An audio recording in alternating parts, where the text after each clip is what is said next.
Assalamu alaikum everybody. Today we will talk about question number 3 of your HSSC exams of English as per SLOs as defined by the Federal Board of Intermediate and Secondary Education, Islamabad. Now the question is, what exactly is to cover and how to attempt this question number 3. For this you are required to cover the genres of literature.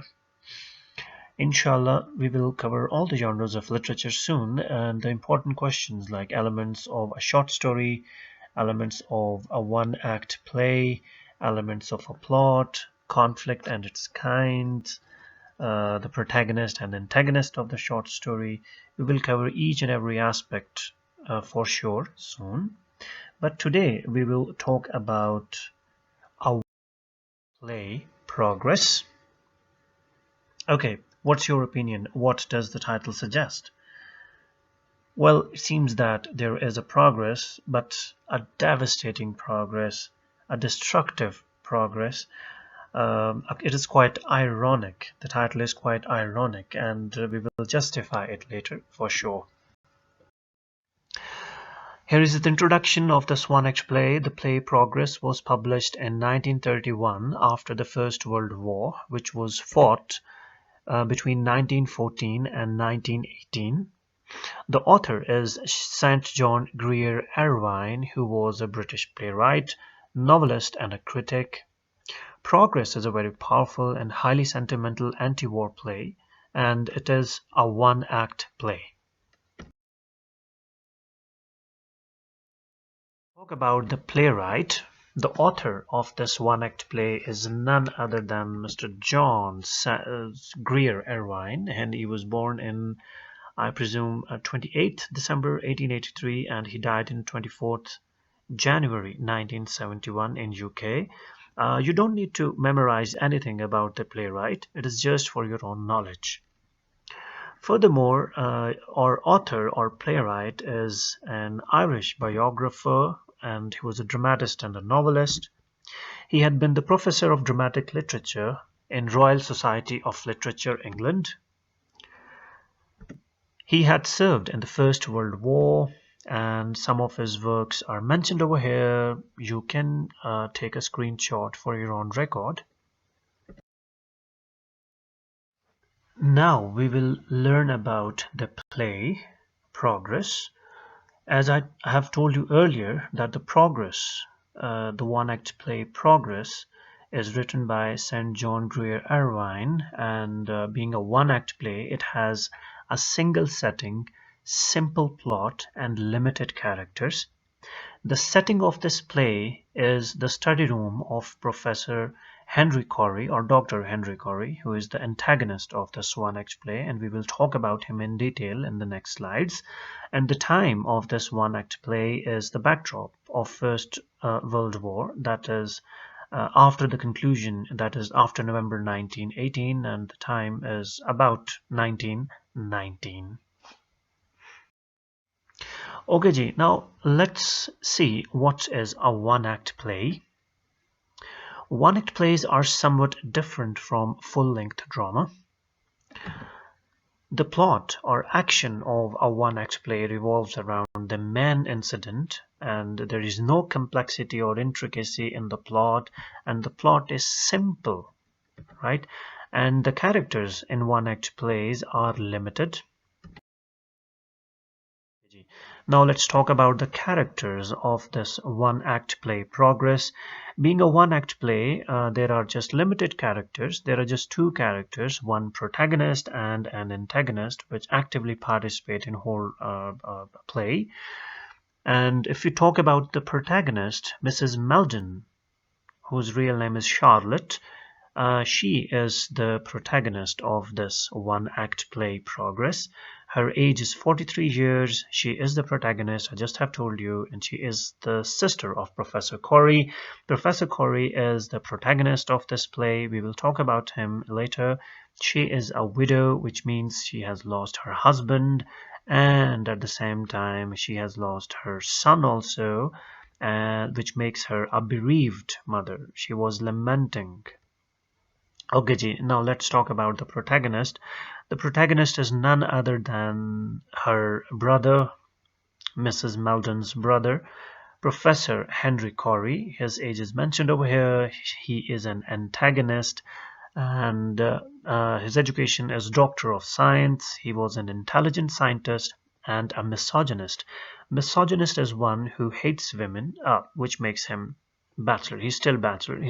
Although he is in his 60s, but he is bachelor. He's unmarried.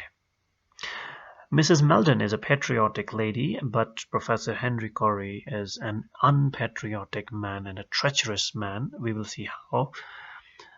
Furthermore, there are several minor characters like Tom Meldon and Eddie Meldon. Tom Meldon is husband of Mrs. Meldon, who died.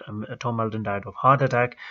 Eddie Meldon is the son of Mr. and Mrs. Meldon, and he was just 19 years of age when he died in First World War. Some of the other minor characters include servant of Corey, who is Hannah. Then we have Marshall, his driver, and his gardener, Gage. Now let's have a look on the summary. As the play opens, Professor Corey, a scientist, has just completed an experiment, and he is eager to meet his sister, Mrs. Meldon, or Charlotte, to share the good news of his successful experiment, and due to the 3rd death anniversary of his nephew, Eddie, who is Mrs. Meldon's son.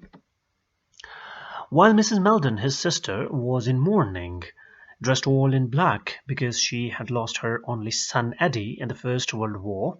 She was also a widow since her husband, Tom Meldon, had died of a heart attack. Her husband could not survive long after his son's death.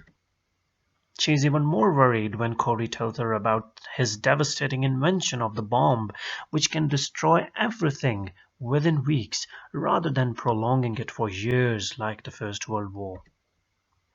She has become more sensitive to the suffering caused by the war, which she strongly opposes as she suffered from misfortune herself.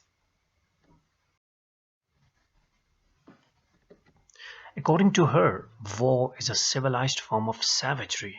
She believes that war is nothing more than a planned killing of people.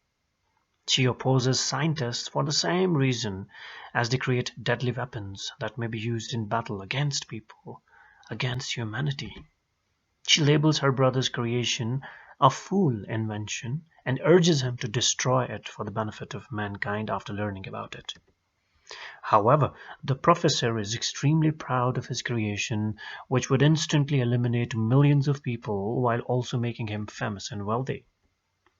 He has become so greedy and selfish from his thirst for riches that if he is not given the amount he wants, he decides to sell his formula to some other country, which makes him treacherous and unpatriotic person also. Mrs. Meldon chooses to destroy the invention herself after becoming persuaded that her brother will do everything it takes to protect his idea. She throws away the lab supplies and the papers on which Corey had recorded the formulae, but Corey is not upset at all. He claims that he can simply duplicate the formulas since they are on the top of his mind. When her brother leans down to pick up the sheets, Mrs. Meldon, driven by her determination to protect mankind, stabs him in the back. It is not in the chest, I guess it is wrong.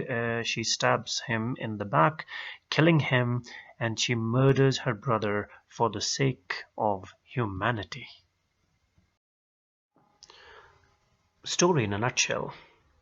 The one-act play Progress portrays Professor Corey's talking excitedly to his widowed sister, Mrs. Meldon, about his invention of a deadly bomb. With his experiment, Professor Corey is literally obsessed and preoccupied. Since his experiment was successful, he feels pleased and proud. We also know that Mrs. Meldon is extremely upset due to the loss of her only son Eddie in the First World War. The question is how Eddie died.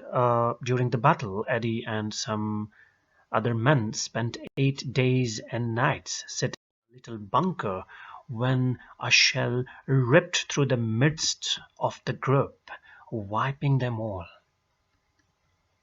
She also lost her husband, and her husband died of heart attack. Corey kept on asking her to avoid dwelling on the past. The fact that Corey's technology could destroy a whole city makes him overjoyed, and he claims that his technology would end wars in future within a limited time. He is particularly pleased with the fact that who starts the initial attack and the type of weaponry he uses will determine the outcome of the war.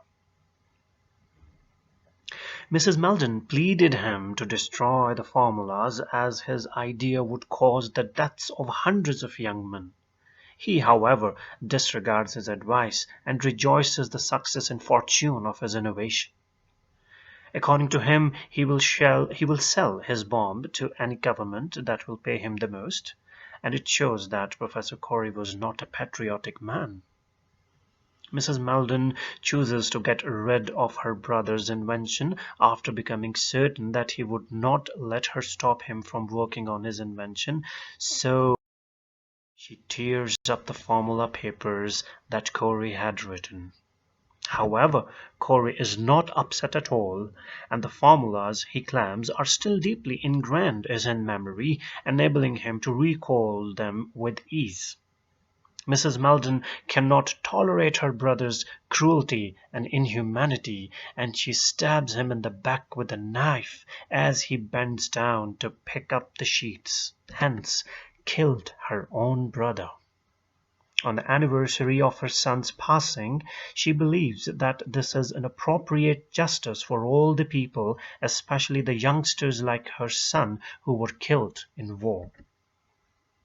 So that's all about the story in a nutshell of the one-act play. The questions like the elements of one-act play, plot, protagonist, antagonist, conflict, etc. will be uploaded soon. Up till then, take care and Allah Hafiz.